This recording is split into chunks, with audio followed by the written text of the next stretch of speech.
Dear aspirants, welcome to our current affair brief. Today we'll cover some relevant high cost benefit ratio based topic that we can expect questions in the upcoming UPSC prelims and mains examination. Especially many of the aspirants are targeting for the next prelims examinations. So that most of this topic will focus more on the prelims aspects. So based on the past week, we have got around 15 most relevant topic. In this session, we will cover in brief about these 15 topics along with some MCQs. So for clearing this examination, we have to practice questions. Through practice, we will learn some tips and tricks to solve the questions by using logic, common sense. So these are also important and significant part of our preparation. So let's start with the session. So these are the topic that we will cover in this session, like fiscal health index was mentioned in the news, Strait of Hormuz, GI tag, particularly one particular agriculture products, Johar rice was in the news. Then United Nations Security Council, then bug bounty program for the Aadhaar, Kavach technology, Jal Jeevan mission, removal of the speaker, black rain, this term are important, lake and air watch initiatives, PM Matsya Sambada Yojana, Savitri Phule, an important personality in our history, and exercise Lamithie 2026 as part of the defense exercise, removal of the chief election commissioner. Then the last topic we'll cover that will be the blue book recently was mentioned in the news. So let's start with the first question. Before we start with the first topic about the fiscal health index, let's start with this question. UPSC in the previous years, when we analyze, we'll get certain idea that if any report or indices mentioned in the news, UPSC pick this topic and mostly ask like who among the following release this report or indices. So like this, there was a topic that is important for us about the fiscal health index. Index report, these are important part of our prelims preparation and can be used for the mains answers as well. The fiscal health index recently seen in the news. This is style, this is a pattern that UPSC usually like follow in their prelims examination. Released by which of the following institution or body? Option A, Reserve Bank of India. Option B, Niti Aayog. Option C, Finance Commission of India. Option D, CAG. Which one of the following is the correct answer? So, fiscal health index. Just by looking at this name of this index, maybe this index, this report would assess the fiscal strength or the fiscal stability or the fiscal performance of the states. So, at the national level, this can be a report prepared by a body assessing the performance of the state, their fiscal stability, fiscal discipline. So, how do they spend their money? How do they generate their revenue? How do they ensure a balance? And how do they target to reduce the fiscal deficits? So, many of the states in India we have seen, especially including Kerala, West Bengal, these states are suffering with the wider fiscal deficits. So, this can be a kind of report assessing this performance, assessing their governance, that is financial aspects. RBI will not looking into the state performance or state fiscal aspects because this is part of the federal structure, federal and fiscal aspect, fiscal federalism. So RBI as a body will not be focusing on that. Niti Aayog is the second option we have. There's a possibility because Niti Aayog prepare many other index like India Innovation Index, SDG Index. There is a chance that they usually assess the policy perspective, governance perspective of the different states, and they make a report and index, and they list out the best performing states and weak performing states. So Niti Aayog can be an answer, but we have to confirm with the C and D. Finance Commission of India. So Finance Commission itself is a party would focus on reducing the fiscal deficit at the union level. So during the budget presentation also we have to present a document as per the mandates of the FRBM Act to how are we targeting to reduce fiscal deficit of the union government. So when Finance Commission prepare this report, then there will be a conflict of interest would be favoring some state which supporting the government. So Finance Commission may be a tricky option, may not be an answer. Then CAG is a body we know that they are auditing the spending expenditure to identify any mismatch to prevent any possibility of corruptions in Indian governance. So they will also not usually assess both the revenue and expenditure or the fiscal discipline of these states in India. So we can conclude the answer that is Niti Aayog. So without studying detail about this index or report, we can use our available knowledge and logic to find the answer. In this particular question, we got the answer that is the Niti Aayog release this report, Fiscal Health Index. Let's study about this topic. Because of Niti Aayog recently released this report, this was mentioned in the news, that's why this topic is relevant for us. It is a composite index measuring, it is a composite index measuring the financial health of Indian state, and it work like a report card for the state finances. Many states were suffering the wider fiscal deficits. As per this index, we got the top performing state like you can see here. Odisha, Goa, Jharkhand, Gujarat, Maharashtra are in the list of top performing states. On the other hand, some of the states are performing at the bottom level, low level performance. They are including Kerala, West Bengal, Andhra Pradesh, Punjab. These are the states coming under the list of bottom performing list, and these are the states coming under top performing states.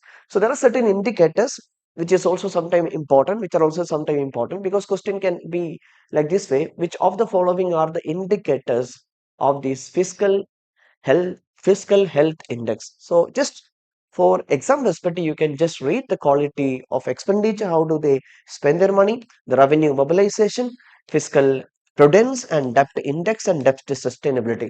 These are the indicators will be part of this index, and this index, this report is prepared by the Niti Aayog.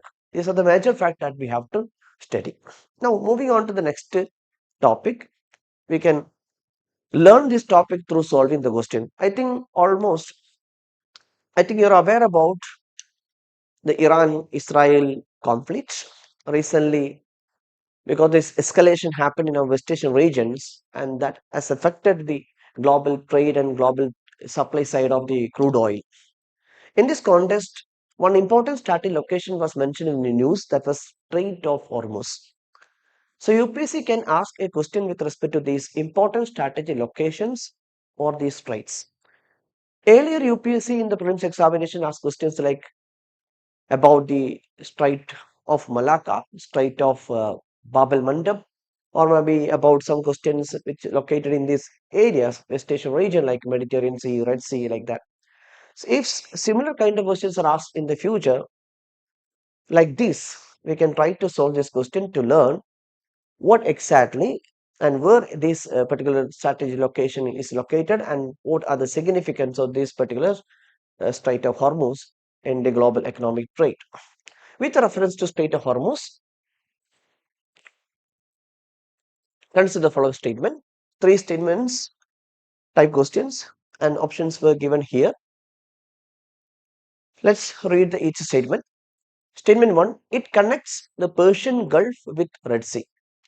We know that this is a location important, and that is located in the region of West Asia, and that connect, especially straits are, these straits usually connect large water bodies. So this Strait of Hormuz is connecting the Persian Gulf with the Gulf of Oman. So that is connecting the Iran and the Oman region. These two Gulf, Persian Gulf connecting with the Gulf of Oman. This strait is called as Strait of Hormuz. So it is not linked to the Red Sea. So the statement 1 is incorrect. Factual error is there. So when statement 1 is incorrect, so we can eliminate option C and D. These were the previous trend of the UPSC following these two and three only options. Now, since 2023 onwards, they started changing these options like only two, only one. So these types of questions also will solve in this session. Second statement, around 1/5 of the global oil trade passes through its. Around 20% of the global crude oil trade happens in this region through this pass. There's a possibility. So that's why this Strait of Hormuz is an important location strategically, because if any disruption happen, this can affect the global trade, global economy. That's the reason that this Strait of Hormuz is very important for us. So 2 is correct. Without reading also we can confirm that 2 is correct. Only we have to confirm with respect to third statements. It lies between the Iran and Mazundam Peninsula of Oman. We already know the basic that this is located between the Iran and Oman. So with that we can confirm the 3 is also correct. So the answer is 2 and 3. So please locate the map of Strait of Hormuz, which is also important, which connect the Persian Gulf with the Gulf of Oman. Similarly, you please study the region entirely about the West Asia. Now, significant of the Strait Hormuz, we already mentioned that the 1/5 of the global oil trade passes through this region. Not only with respect to that, it is also very significant for India, strategic significant, especially for our Indian energy security. 85% of India crude oils are imported, and 50 to 55% of the crude oil mainly passes through this small narrow passage, the Strait of Hormuz. That's why this can affect India's economy, India's energy security. That's the reason that recently we have seen the news related to the LPG price rising, and the our petrol resale price can also rise. So that is a result that we can see when any disruption happen in this region. Moving on to the next part. Another question that we can expect in the upcoming prelims examination or in future about the map of Iran. So consider the following countries: Turkey, Iraq, Afghanistan, Pakistan, Kazakhstan. How many of the above countries share a land border with the Iran? We know the Iran was mentioned in the news because of this conflict. So we can expect questions like, who among the following countries share border with Iran, or how many of the countries share border with Iran? Earlier, when Russia-Ukraine conflict was there, UPSC already asked questions in the prelims examination about which of the following country or how many of the countries share border with the Ukraine. Similar kind of question we can expect in the upcoming prelims examination. Turkey, Iraq, Afghanistan, Pakistan, Kazakhstan. So let's see in this context whether they share border with the Iran. I hope this map is visible to you. You can see here, this is the map of Iran. They share border with the Iraq on the western side. The northwestern side they also share with Turkey, Armenia, Azerbaijan. The Caspian Sea is also sharing a border with the Iran, the Turkmenistan, Afghanistan, and Pakistan. And the southern part we have seen already, the Persian Gulf, and that connect through the Strait of Hormuz with the Gulf of Oman. So here you can see that the Kazakhstan is not sharing a border with the Iran. So Kazakhstan is not a border country of Iran, so that can be eliminated. So the answer will be C. All the Turkey, Iraq, Afghanistan, Pakistan, you can see Pakistan is also sharing a border with Iran. Our important strategic port, the Chabahar port, that is located in this region, the Gulf of Oman, which is also nearest to the Pakistan Godar port. So Pakistan is also sharing a border with Iran. So this important fact also, please remember this important fact for our prelims examinations. Moving on to the next topic. Again, this is another significant topic for our prelims examination and our UPSC preparation, that is about the GI tag. So recently, the Johar rice was mentioned in the news, and already the Johar rice got the GI tag. And now India recently exported the Johar rices from the Assam region to European markets. That's why the Johar rice was mentioned in the news. So this kind of rice, and these rice, the Johar rice, very small in size, small grains, and round in shape, not like the Basmati rice, like a longer one. It's very small. And when you take this rice in your hand, you can smell well and taste also good. So this Johar rice is exclusively belong to the state of Assam. And in 2017, this rice got the GI tag. For this reason, we have to study what are the specific features of the Johar rice, and traditionally this rice is belong to which state, and then we'll study about the GI tag for our exam perspective. So this main basic, I hope you have understood. Now moving on to what is a GI tag. GI tag it stands for geographical indication, because in India there are many remote regions in our local areas where the villages or the locals, they may have some naturally grown, or they will produce something that will be unique from the other regions. So if they have got this protection legally for their commercial and trade purposes, then they will get a protection to these products as like the trade protection, intellectual property right protection, like that. So we will identify these particular products geographically as an indicator. So the local people in this region, the people of this region can sell and export, and they can fix a price, they can earn a lot. So this can also resulting into development, and this can also resulting into economic development of these local people. So that's the reason that this GI tag is important part of important topic for our UPSC preparation. Earlier also there are many other products got the GI tag like Darjeeling tea, Basmati rice, Mysore milk, Joha rice got the GI tag in 2017. So whenever we have given any GI tag for particular products, then that will be valid. The registration will be valid for the 10 years. So they can renew every 10 years indefinitely. So these are the options available and legally protected. So GI tag in India are governed under this act. Geographical indication. This law is very important for exam perspective. Geographical indications of the Goods Registration Protection Act of 1999. And the GI registry is located in Chennai, and that will be functioning under the Department of Promotion of Industry and Internal Trades. These are not only limited to agriculture products, so these are also important for the UPSC perspective. The types of product that with the GI tag, they are agriculture products, food items, it can be handicrafts, industrial goods, wines and spirit. Even in Kerala, many other products got the GI tag. Aramula mirror, this kind of, then the Pokali rice. Then there are many, including Basmati rice got the GI tag. So Johar rice is one among them got the GI tag. So tea, rice varieties. So all these product will get the GI tag. Once any product got the GI tag, then that will be valid for the 10 year. So they can renew every 10 years. These are the important fact. Please remember for the exam perspective. GI tag is a collective right of the producers. I told you that it is based on the geographical indication location in that region. So this is specifically a unique a product produced by a particular region, a particular people, or in the particular remote region, or maybe a locality. So that this is not an individual right, this is a collective right of the people in that region. So protection is based on the quality, reputation, characteristic linked to that geographical origin.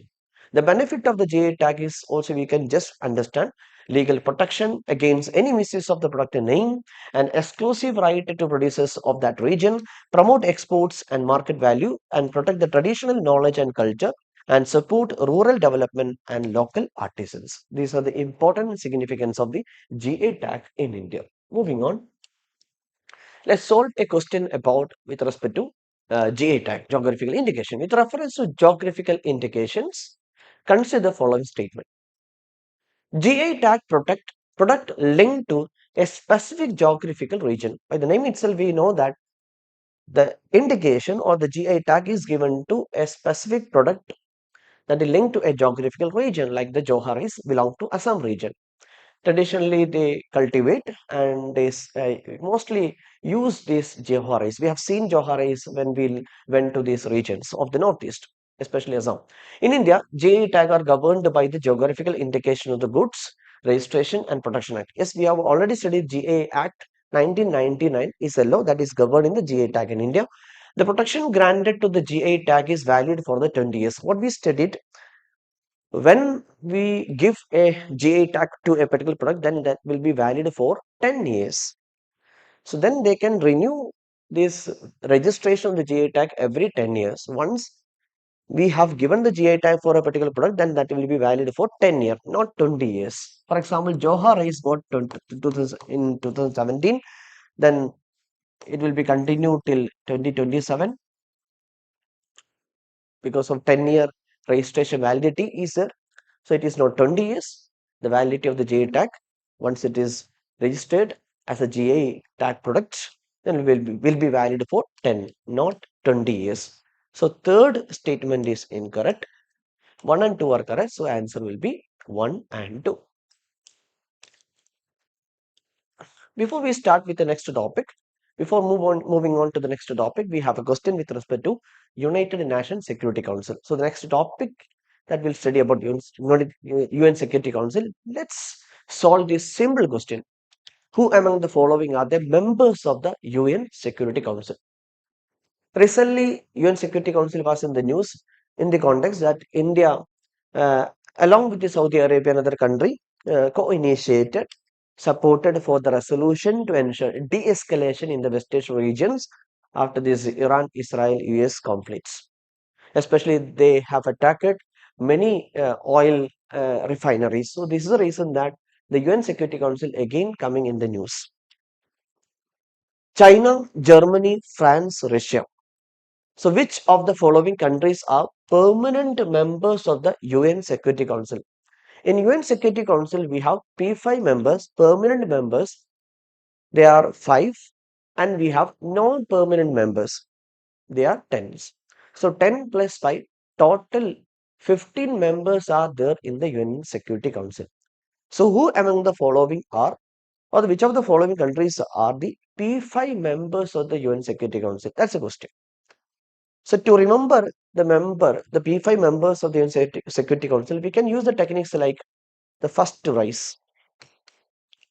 First to rise, if you write this way, F stand for France. So France is a P5 member of the UN Security Council. Russia, Russia is also a P5 member. Then America, United States. So they are not given here. Then C stand for China. Yes, China is a member, a P5 member of UN Security Council. E stand for England, United Kingdom. So Germany is not currently a P5 member, permanent member of UN Security Council. So we can eliminate 2. When we eliminate 2, we got the answer 1, 3, 4. To remember these P5 members of the Security Council, we can use these techniques first to raise. So this way you can solve these kind of questions, simple questions. Sometimes some questions are very simple. So because of careless, we were unable to recollect. In certain cases, we may go wrong as well. So that's the reason that these tricks will help you to remember these countries. Germany and India, Japan, these are the countries are part of another grouping called as G4. G4 nations, G4 nation group of 4, including India, G4 nation. So we propose for the reforms of the UN Security Council. United Nations Security Council should be reformed, and these are the 4 countries demanding permanent seats in the UN Security Council to expand its membership to ensure the justice and inclusivity in addressing global crisis and ensuring global peace. That's the reason that G4 nations are also important. This will be relevant for our main perspectives as well. So I already told you that India has a co-sponsored a Gulf Cooperation Council (GCC) in a resolution at the UN Security Councils demanding an immediate cessation the Iranian attack on the GCC nation, especially in the region of Strait of Hormuz.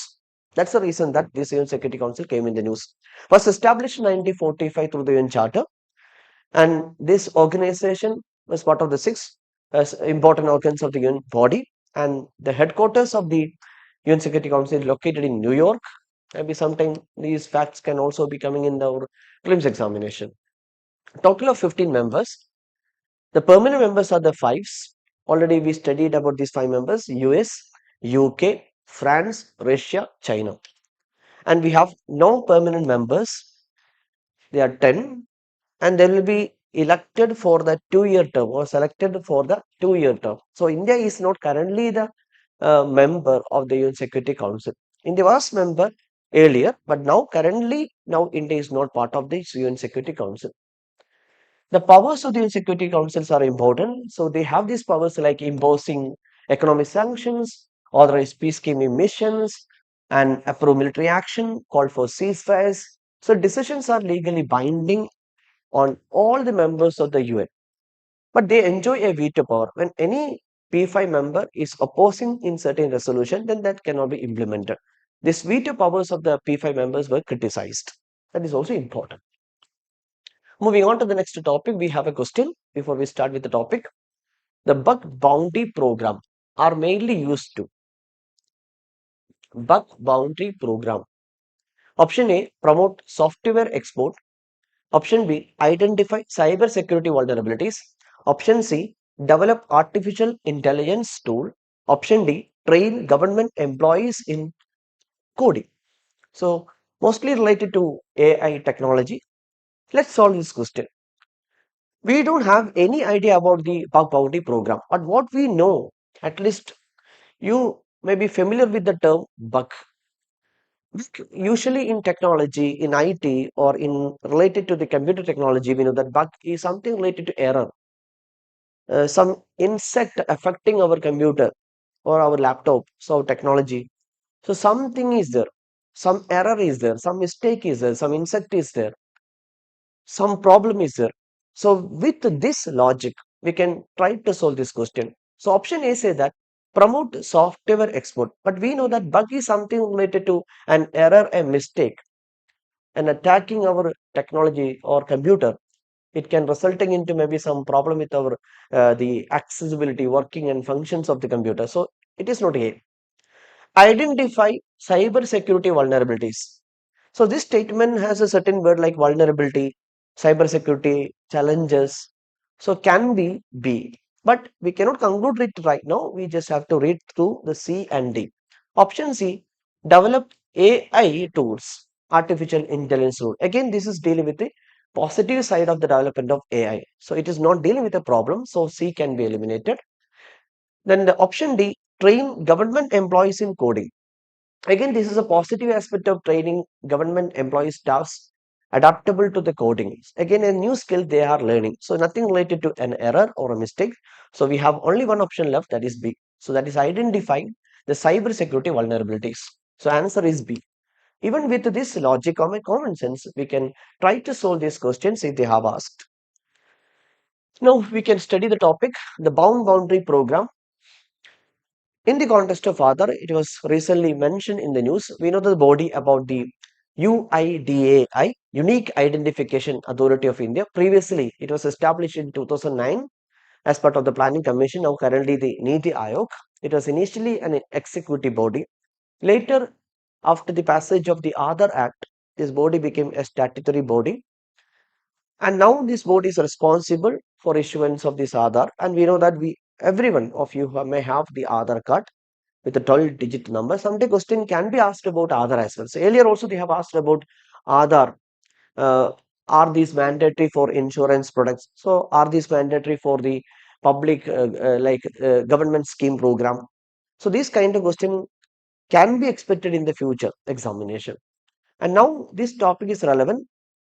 The bug bounty program launched by the UIDAI, that is to ensure that to identify if there is any cyber security vulnerability within our system, because we know that Aadhaar card, in this Aadhaar card we have the data of the people, biometric data, all these data are stored and it cannot be misused, especially it include many private personal data. We have to secure this data. So there is a chance that anyone can attack and they can copy and they can misuse our data. For that reason, we have to ensure a protection to these data. That's the reason that this initiative has been started. So this program, we will in this program, especially in bug bounty program, we will invite the ethical hackers. Ethical hackers are, they will follow the law and they will ensure that the data stored in the systems are protected, and they have the skill to identify any vulnerabilities of this space, cyberspace. So these efficient qualified persons, the ethical hackers will be invited to find the security vulnerabilities in our digital system. Through their help, we can identify the vulnerabilities and they will assist us to solve and they will help us to fix these vulnerabilities. So this is the reason that we have started this program named Bug Bounty Program of the Aadhaar. I think you got the clarity about this program. We are moving on to the next topic. Next topic is about Kavach technology. Before we study about the Kavach technology, let's solve an MCQ here. Kavach system recently seen in the news is related to. Sometimes these technical terms or name of the certain technology can be asked. Maybe Indian name, maybe technical name. So this is the way that UPSC can ask questions in the prelims examination. Kavach system, missile defense technology, railway accident prevention, satellite communication, coastal surveillance will be difficult. The correct answer to these questions, sometimes certain questions are difficult. If you cannot guess scientifically, rationally, logically, then you can skip. If you have the knowledge, then you can try with your available knowledge, then you will get the answer. So we'll come back to this question later after studying this program or the technology. Kavach technology was an initiative started by the Union government when we have presented the budget in 2020 to 23. So even the plan was there before that, but officially was part of our PM Gati Shakti program. And we have seen since 2020, I think even in the last year, we have seen many train accidents. In India, especially, we have got many data. We have many data. These data and report identified that there are many more accidents. There are many more train accidents, including collision of two trains. When two trains are passing in the same track, there is a chances of collision of these two trains can resulting into damage. An accident can resulting into uh, affecting the death of many or the death of many people. Even Andhra Pradesh in case, or for example, I think nearest to the Chhattisgarh, West Bengal region, in this route, we have seen many train collision accidents. Are rare, but sometimes these accidents resulting into killing of many people. So we have to develop certain technology to prevent this train collision. For that reason, we have developed a technology named as Kavach technology. Kavach technology.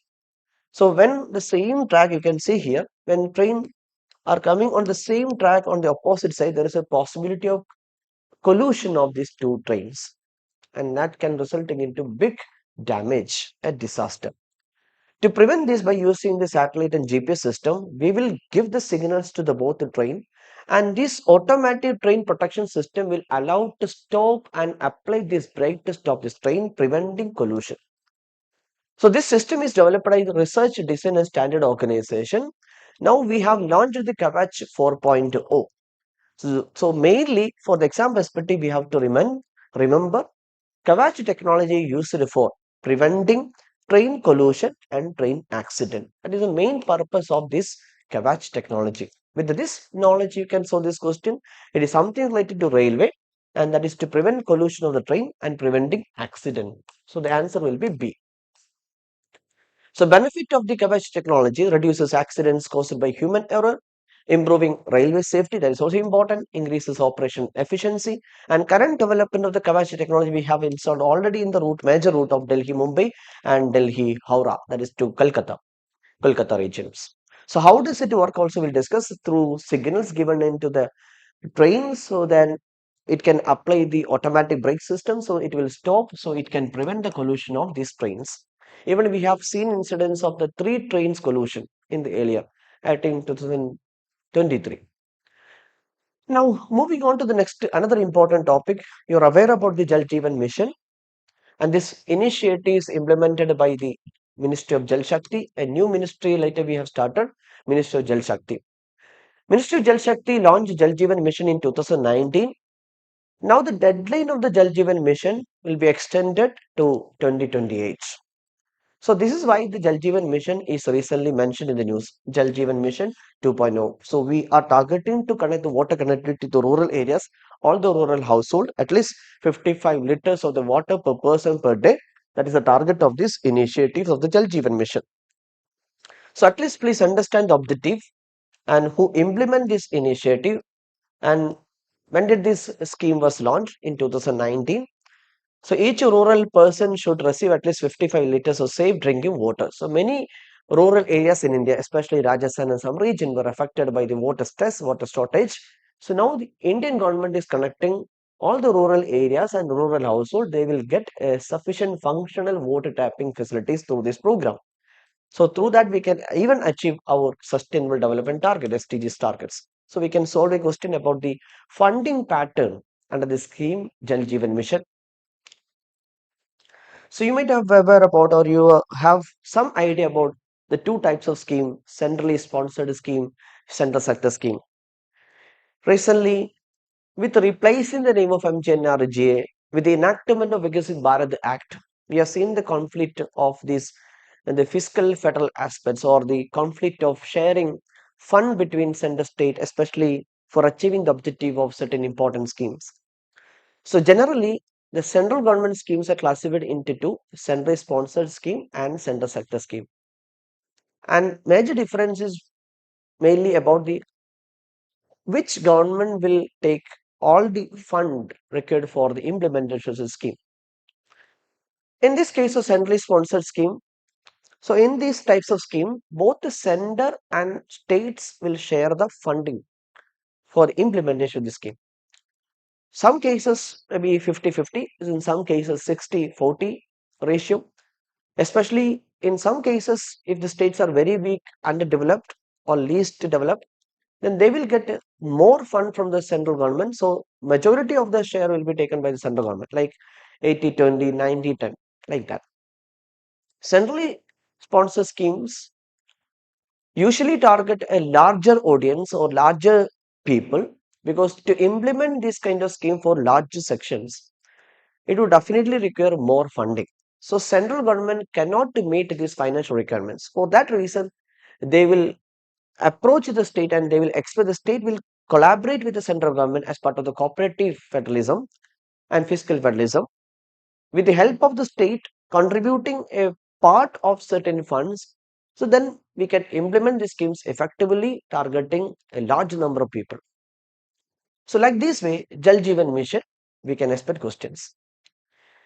Statement 1, it is a centrally sponsored scheme implemented by Ministry of Jal Shakti. What we know, that Jal Jeevan Mission is implemented by Ministry of Jal Shakti. That is true. But we have to confirm whether it is central sector scheme or centrally sponsored scheme. If it is central sector scheme, then 100% fund will be brought by the central government. But here, centrally sponsored scheme, we know the Jal Jeevan Mission targeting the rural household. A large target is there. It cannot be met by the financial or the budget of the central governments. It cannot be met by the union government alone. For that reason, it has to, or this government should, in collaboration with the state, should take the both contribution. For that reason, we can say that logically, this is a centrally sponsored scheme. Yes, first statement is true. Then we can eliminate option C. The funding pattern between the center and state is 50-50 for the most state. Currently, the Jal Jeevan Mission funding pattern is 50-50 for the majority of the states. 50 by center, 50 by the state. That is also true. Second statement is true. So these are the fact that you should learn through solving this question. Sometimes we can also learn topic through solving a model question, a PYQ. Next one. So statement 2 is correct. So in all option, you can see 2. So anyway, 2 is correct. Now the 3. For Himalayan and northeastern state, the funding pattern is 90-10 ratio. That is also true, especially in the backward region, northeastern region, 90% of the fund will be brought by the central government, and that will be taken by central government, and remaining 10 will be the states. So that is also true. 3 is correct. So we can eliminate A. Now, last statement. For union territories, the entire funding is provided by the central government. That is also true. Union territories are not states, so they are under the administration of the central government. For union territories, 100% fund will be provided by the central government. The fourth statement is also true. So all the statements are true. The answer is D. So this is an informative questions to learn the topic relevant for our exam perspective. Moving on to the next topic, which is part of Indian polity. with respect to removal of the speaker. Earlier, the members of the Lok Sabha, they submitted a motion and a request for the removal of the speaker of the Lok Sabha. So we have two Sabha at the parliamentary level, Lok Sabha and Rajya Sabha. The Lok Sabha will be presided by an officer called as presiding officer named Speaker. Speaker is elected by the members of the Lok Sabha. Before electing a person as Speaker should be the member of Lok Sabha. So Speaker is also a member of Lok Sabha, but when they are elected to this office of the Speaker, then they are also called as Speaker of the Lok Sabha. Very important office. And they have security and independence as per the constitutional provision. Now let's study about the removal of the speaker in India. So this is why this topic is relevant. In the past 2-3 months, this is coming in the news. And now it was mentioned in the news recently in the context of, especially very recently, the resolution for the removal of the speaker was rejected in the Lok Sabha. And now they have started and issuing a privilege motions as well. Because Article 105 guarantee and provide certain immunity and privilege to the member of the parliament. So this will be issued by the speaker after this rejection. So we will see some more current affair in the upcoming days. Anyway, speaker is an important office who will preside the Lok Sabha, the lower house of the parliament, the house of the people in India. The constitutional provisions that deal with the removal or the vacating the office of speaker will be important. Under Article 94, the Speaker of the Lok Sabha vacate office in the three situations. As per the Article 94, Speaker would vacate their office if they ceases to be the member, because we have studied that before becoming a Speaker, we should be a member of the Lok Sabha. And after becoming Speaker also, we should continue the member of Lok Sabha. If the member ceases to be the member, cannot continue as a Speaker. Then they can also submit a resignation letter to Deputy Speaker. By signing a resignation letter to Deputy Speaker, then the office will be vacant. Then the third one, if a Speaker, he or she, removed by a resolution passed by the Lok Sabha alone, that resolution should be supported by the majority of the then members, that is effective majority. Through a voting, if that is supported by the majority of the then members, then we can also remove the Speaker. When Speaker is removed, then the office will be vacant. So these are the circumstances given by the Constitution under Article 94. So we can conclude that removal of the speaker has been covered under Article 94. So we'll study about this removal process. In case of removal of the speaker, Rajya Sabha does not have any rule. There is no voting, there is no any discussion or debate happening in the Rajya Sabha. This is particularly a business of the Lok Sabha, a matter of Lok Sabha. So the officer here is speaker who presides the Lok Sabha. According to Article 94, we can remove the speaker. There is no ground specifically mentioned. By citing that our speaker mostly support the ruling party, they are not ensuring the impartiality, because in India, the speaker will continue the membership of the political party. By convention, speaker office usually goes to the ruling party and the deputy speaker post will go to the opposition party. Because of this conflict of interest sometime arises in the parliamentary debate of the opposition party mostly criticize the neutrality of the speaker. That's the reason that the motion was earlier issued. And when this motion was issued against the speaker and discussion was happened, then the vote was happened very recently, but the vote was never succeeded. It was rejected by the Lok Sabha. Let's study in detail about the procedure. The detail has been given not by the constitution but by the rules of Lok Sabha. So we have the Lok Sabha rules. So these rules of Lok Sabha will be followed for the procedure of the Lok Sabha for conducting any matter with respect to that particular Lok Sabha. So we have rules. So rule number 202 and 200 to 203 deal with this procedure for the removal of the speaker. Similarly, Rajya Sabha has separate rules. So before we start this resolution and discussion, we should inform a 14 days written notice must be given before moving that resolution. And the notice must be submitted to Secretary General of Lok Sabha. Both House are Secretary General.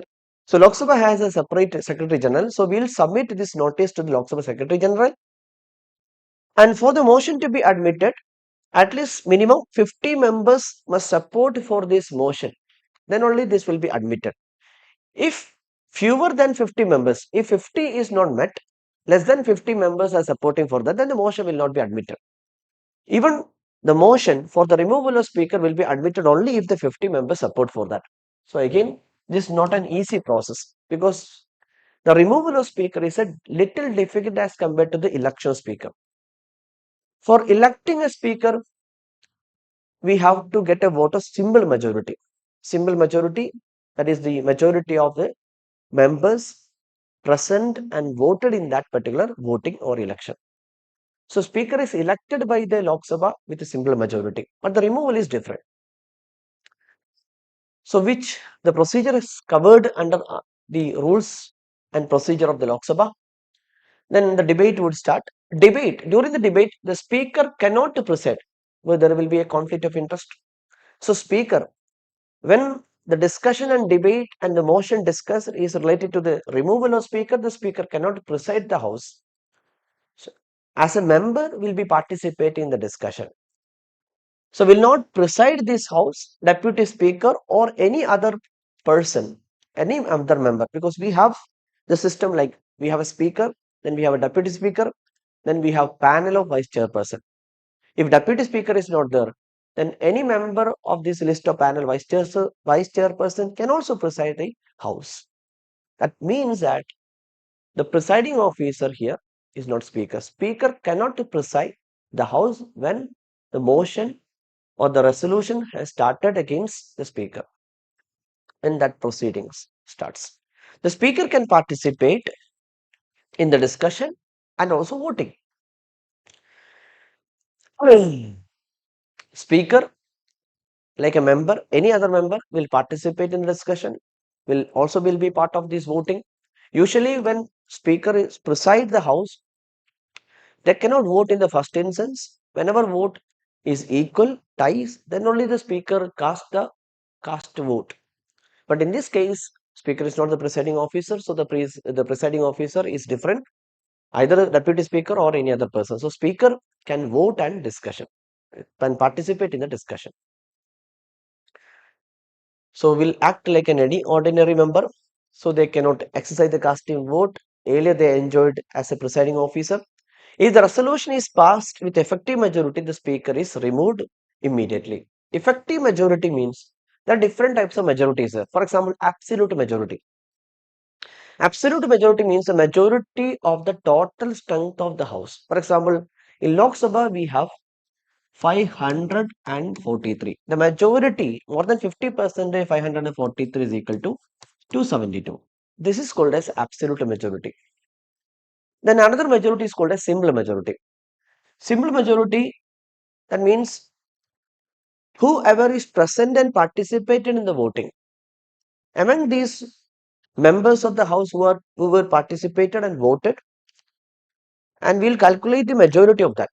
For example, 543 is the total strength of the Lok Sabha, but today 300 MPs were present. Out of the 300, 250 members were participated, voted in that particular process, parliamentary proceeding. Only 250 were voted. If 250 voted means the majority of this, that is equal to more than 50 percentage, 126. That is called as simple majority. Now coming into the effective majority. Constitution does not classify it into absolute, simple or effective. But we got an idea that these are called as the effective majority.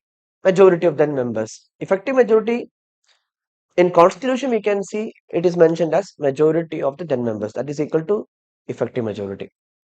In case of effective majority, for example, the total strength of the Lok Sabha is currently 543. If imagine out of this 543, around 43 seats are vacant, means no MP is currently elected from the seats. There are certain seats are vacant. Vacancy is different, absentees are different.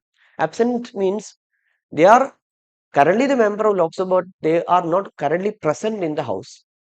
But vacancy is different. We don't have a member representative from that particular seats. Either they have to be elected through the by-election. We are waiting for the time. So in these cases, we will exclude the vacant seats. So we have remaining 500. Out of this 500, the majority of the 500, that is the current strength, majority of the 500 is equal to 251. This can be considered as the effective majority of the then members. So this effective majority is required for the passage of the resolution for the removal of presiding officer. So since this resolution was rejected by the Lok Sabha and the office of speaker, Mr. Om Birla will be continued, Om Birla will be continued in this office, continuity office. Speaker, also another important, Speaker does not vacate the office immediately after the dissolution of Lok Sabha. Speaker will continue till the new Lok Sabha start its meeting. As a presiding officer, as a spokesperson of Lok Sabha, it has to ensure the continuity of the functions, the continuity of the work done by the Lok Sabha. So for that reason, logically, we can understand that reason. So that is the reason that the speaker, even though Lok Sabha dissolved automatically after 5 years, or in other cases, even Lok Sabha dissolved, the speaker will continue in the office. They are not a member, but will be continued in the office till the new Lok Sabha start its first meeting. That's also important fact we must remember. Historical fact with respect to removal of speaker. There are certain instances we have seen. We have initiated a motion against speaker, like for example, 1954 against G.V. Malvankar, in 1966 against Hukam Singhs, and 1987 against Balram Jagar. In all these cases, these resolutions were started, but unfortunately, all these resolution motion were failed. So we can conclude that in India, no speaker ever been removed through this process now. So no speaker removed. No speaker has ever been removed from their office. So this is also important fact we can study for our exam perspective. Let's solve this question with respect to removal of speaker. We can expect this question in the upcoming prelims examination since it was in the news repeatedly. Statement 1. When a resolution for the removal of speaker is under consideration, the speaker cannot preside the sitting of the house. That is true because it is against the speaker. So he or she cannot preside the house when that is in consideration. So first statement is incorrect. In that case, so we'll get the answer, I think C. Let's confirm it. During the discussion, such a resolution, speaker is allowed to speak. Yeah, first statement is true. I'm sorry. So this question is asking about the correct statements. So when resolution removal of speaker is under consideration, the speaker cannot preside. That's true. Speaker cannot preside. So when first statement is true, we can eliminate option C. During the discussion on such a resolution, the speaker is allowed to speak and participate in the proceeding like any other ordinary member. Yes, they can participate in the discussion and debate. 2 is also true. Then 2 is true. We can eliminate this. Now, during such a proceeding, the speaker cannot vote in the house. We have studied that during this process of the resolution motion, when it is considered and now under the consideration and the voting, a speaker, as like any other ordinary member, can vote. Can vote. So they have the right to vote in this proceeding. So this statement is incorrect. So third statement is incorrect. Answer is 1 and 2. So answer is 1 and 2. So we have to read questions carefully. Unfortunately, I couldn't read the carefully the statement once. So that's the reason that uh, I was stuck with the statement and in the option. But later, I got the clarity that we have to focus on these questions. So with the basic knowledge and the fact, we can solve this question rightly to get the correct answer. So next topic we have about the black rain. The term is also important. Why is it was in the news? Why is it in the news? The black rain was recently reported in Tehran, Iran, in the context of the conflict, Iran-Israel conflict, and they have reported the incident of the black rain. Black rain usually occur when especially the huge smoke, especially after the hitting of these refineries or oil tanks, resulted into big explosions in this region, and that has caused the emission of the massive smoke chemicals, and oceans. All these were mixed with these clouds, and these pollutants and chemicals mixed with the rains. Usually, we know the color of the rain. It usually look like water. When if these rains are mixed with these pollutants like soot, ashes, chemicals emitted through this industrial pollution or maybe explosion or maybe volcanic eruption, this can resulting into the rain that we would experience, that will be black rain. That means it look like a dark in color and becomes too dark and oily. So this was reported in the Tehran region. That's why there is a reason this topic was in the news. Causes mainly burning of the oil facilities, industrial fire, volcanic eruption, and severe air pollution. So definitely environmental impact would be there, like skin irritation will be there, eye irritation will be there, acid rain effect will be there, breathing problem will be there. So this is a very important concern. So a war, a conflict is not only a geopolitical issue, it can also cause some environmental impact, a disaster. So these are an example we can also use in the mains examination. We can expect prelims questions as well, like this. Black rain occur when? We know that rain, when it is mixed with the soot and pollutant, then we would experience a black rain. It would look like dark in color and oily. Before we move on to the next topic, we have a question here. The Lake and Air Watch Initiative. So this is the next topic that we are going to study. Lake and Air Watch Initiative, recently seen in the news, launched by which state? Option A, Gujarat, Maharashtra, Karnataka, Rajasthan. You can guess if you know, even if you know about the, especially this is a kind of a initiative monitoring the air pollution, maybe monitoring the quality and the pollutants of the lake for conserving the lake. A good initiative that the state can adopt it. So which state? So answer is actually A. It is an initiative of the Gujarat government. So by integrating the technological assistance, monitoring, satellite. So through this way, all these can be monitored and can check and assess to ensure a better environmental governance. So this model can be adopted by different states as well, since they have, especially many of the states, they have, especially Odisha, have a large number of lakes. So Gujarat initiative is a good initiative. This model initiative, an interesting initiative launched by the state, sometime can be a question. Okay, you can locate the important sites, important lakes of Gujarat. Anyway, this initiative was in the news in the context of they have launched a new initiative, urban development. They have launched this initiative. It is a digital monitoring system of the lake and air pollution. The city, especially, it can be adopted even Delhi as well, to especially to identify the problems of lake pollution, increasing air pollution.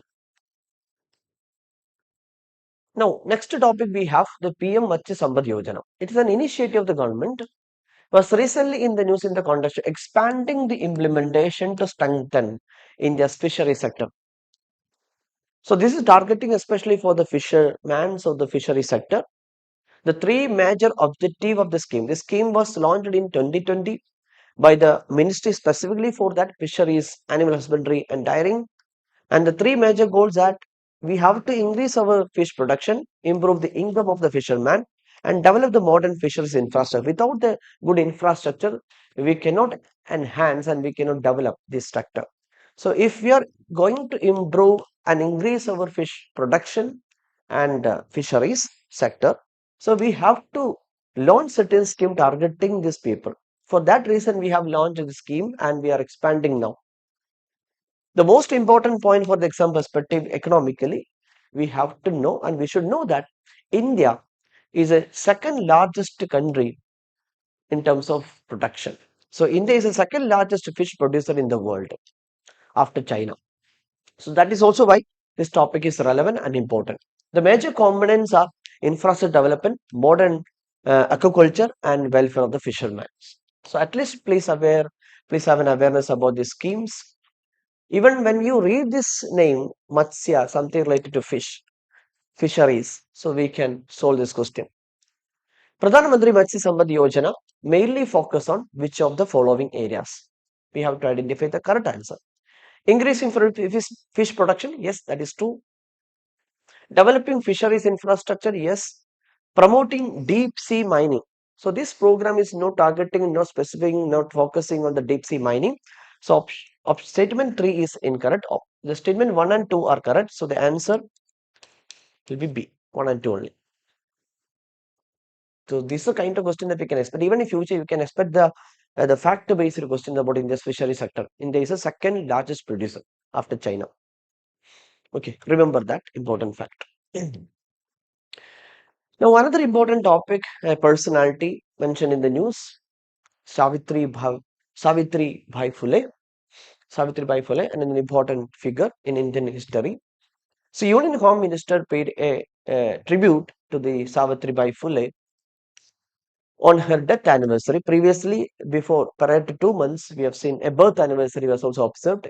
So that's the reason that this important personality mentioned in the news in history, especially in history, any anniversary, any important personality frequently mentioned in the news are important. Savitri Bai Phule is a very important figure, and she especially fought for the female women education, women empowerment. She was one of the India's first female teacher and a social reformer, and she worked in the 19th century mainly for promoting social education, women education, social equality, and abolition of caste-based discrimination. And her husband, we are familiar, and Jodhriba Phule, who founded the Satya Shodhak Samaj.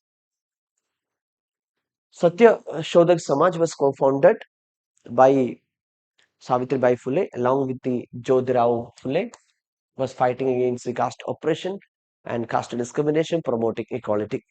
The organizations or associations founded or established by Savitri Bai Phule will be relevant, and she was also considered and as a pioneer of the women education. In 1848, with her husband Jyotirao Phule, they have opened a first school for girls in Pune. Even though she was a teacher faced many criticism, many abuse, many harassments.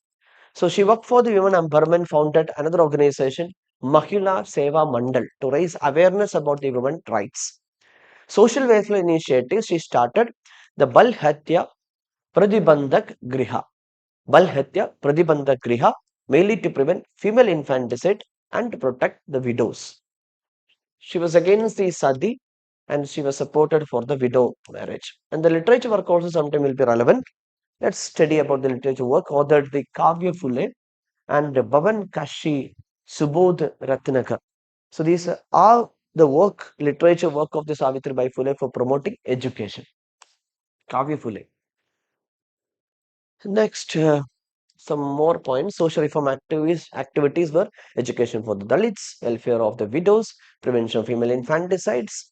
So finally, during 1897, a plague outbreak was there. So she sacrificed with the help and patience, and eventually she died due to that infection. So that's why we should give a tribute to Savitribai Phule. Mhm. We can solve this question with reference to social reform associated with Savitribai Phule. Consider the following statement. She opposed child marriage and supported widow remarriage. That is true. She worked against the female infanticide and established shelter for the affected women. That is also true. She promoted the practice of sati as part of traditional custom. She was against the sati, so third statement is incorrect. 1 and 2 are only correct. So answer will be A. Answer is A, 1 and 2 only.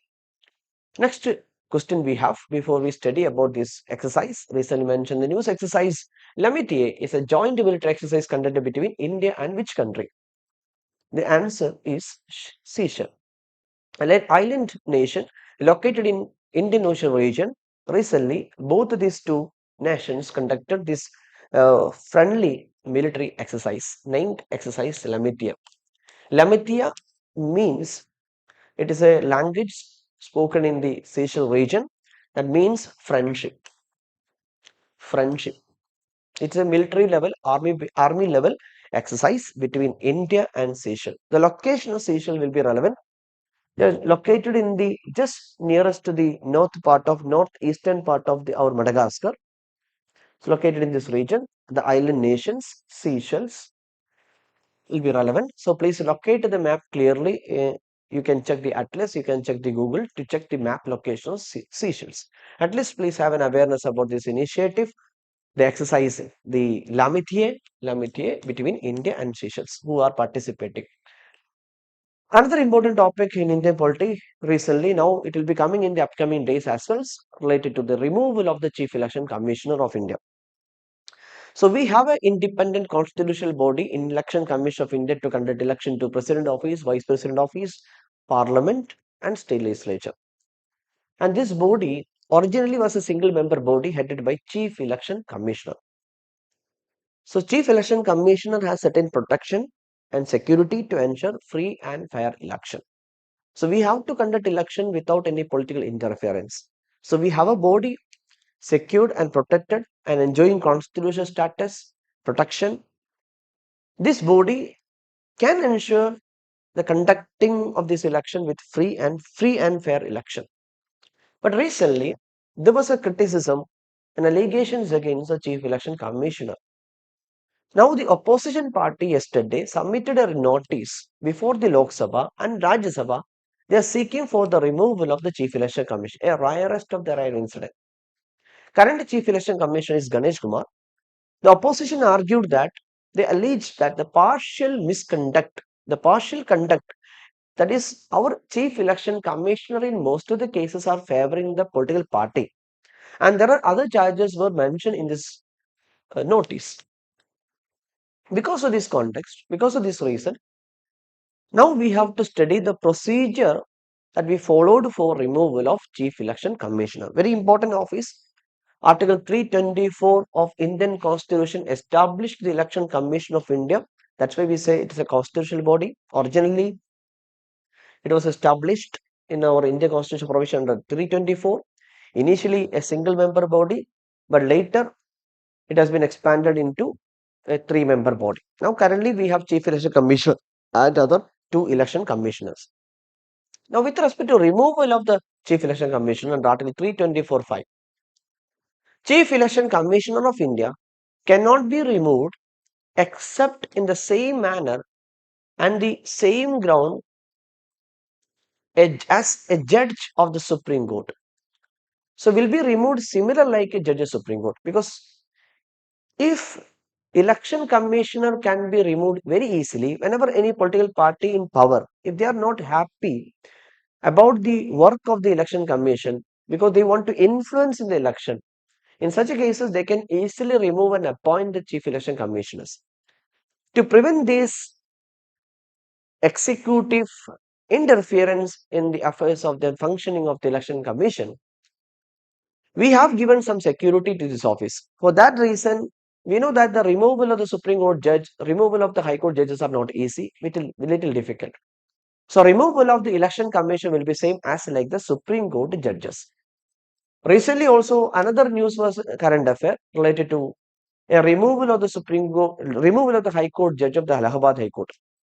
A removal of Allahabad High Court judge was under the consideration currently, and we have formed a committee to study, and this committee will submit an investigation soon, and then the removal process would start in our parliament regarding the removal of High Court judge Allahabad High Court.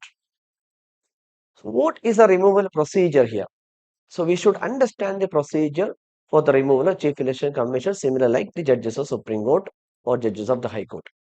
So here we can say that Supreme Court. The procedure is similar to the removal of judges Supreme Court, and the procedure is actually provided in the Judges Inquiry Act. The steps are: first, the motion can be introduced in any house of the parliament, either Lok Sabha or Rajya Sabha. So it can introduce either in Lok Sabha or in Rajya Sabha. The motion can be admitted or rejected by the presiding officer. If Lok Sabha, we have to get 100 MP support. In case of Rajya Sabha, 50 MP support signed. Then the investigation committee will be formed, and they will investigate whether they have committed any grounds are like the Supreme Court judge removal, misbehavior or incapacity. If these grounds were proved, then they will inform the Sabha, and then the discussion and debate will be conducted and the voting will start. When they vote for the removal, should get the special majority. The special majority here means majority of the total membership of the House. For example, Lok Sabha 272 and the two-third majority of the members present and voting. So the two-third majority of the member present and voting should be minimum of 272. So that is also difficult and rigid, a rigid process. With this special majority, if it is approved by the both House of the Parliament, then finally the removal order will be issued by the President. This is how we remove the Chief Election Commissioner, similar like the judges of Supreme Court, which is not easy. Here, another important fact you must remember that this protection is not available to other election commissioners. So this protection only available with respect to Chief Election Commissioners. Other election commissioners can be removed as per the recommendation of Chief Election Commissioner by the President. So they are not enjoying the same protection. So this fact is also important in this context. Let's solve the question now. Consider the following statement regarding the removal of the Chief Election Commissioner of India. The Chief Election Commissioner can be removed from the office in the same manner and on the same ground as the Judge of Supreme Court. That is what we studied. That is true. A motion for the removal must be passed by the Parliament, but with a special majority. A special majority is required. Other election commissioners enjoy the same protection of the removal as the Chief Election Commissioner. No, they are not enjoying the same protection. They can be removed through as per the recommendation of election commissioner, then the president can remove them. They are not enjoying the same protection. The third statement is incorrect. 1 and 2 only correct. Answer is A. 1 and 2. So now, before we have the last topic about the blue book, let's solve this question. The blue book recently mentioned in the news refers to option A, Defense Procurement Manual. Option B, Confidential Protocol for Visits of the Top Constitutional Authorities. Option C, Financial Rules of the Union Government. Option D, Intelligence Agency Handbook. The correct answer of this question is option B. So this is related to security protocol of especially the top officers like President, Vice President, Prime Minister. Recently, when our President of India visited the West Bengal, there was some controversial issue regarding the violation of the Blue Book protocol. So this is a protocol that we follow for ensuring the security to the important constitutional officers like the President, Vice President, Prime Minister, especially President as a symbolic head of the states, as a head of the states, as a nominal executive. So we should ensure with equal respect and all these security protections must be followed by the states. But unfortunately, already we have many political tussle. Unfortunately, there was some controversy over the violation of this Blue Book protocol. That's the reason this term was mentioned in the news. Earlier also, we know that the central government and state government, especially West Bengal, had a conflict with the central government, especially their bills uh, withheld by the governor, and they had certain debates over the political issues and political tussles. Earlier, University Amendment Bill was later referred to the President of India. President rejected that bill as well. Maybe these political issues would be the like maybe these kind of political tussle, political conflict was there between the state and central government, but that should not be taken into the violation of Blue Book protocols. So this is the reason that this was mentioned in the news. So what is the Blue Book? So the Blue Book is a confidential protocol manual prepared by the Ministry of Home Affairs, responsible for the security of the constitutional office like President, Vice President. I think you may know about this person who mostly will be there for ensuring security and protection to the President of India. So mostly very popular, I think Major Rishabh in social media. Anyway, I think you got an idea about what exactly is Blue Book. Just keep an awareness about what exactly is Blue Book and the purpose of the Blue Book. So with all these are the all 15 topic that we studied today. Please remember all these topic for our UPSC exam point of view. I hope this session helped you, benefited you, learning some relevant topic. So these were the topic that we have covered in this session. Thank you for watching this video. We'll come up with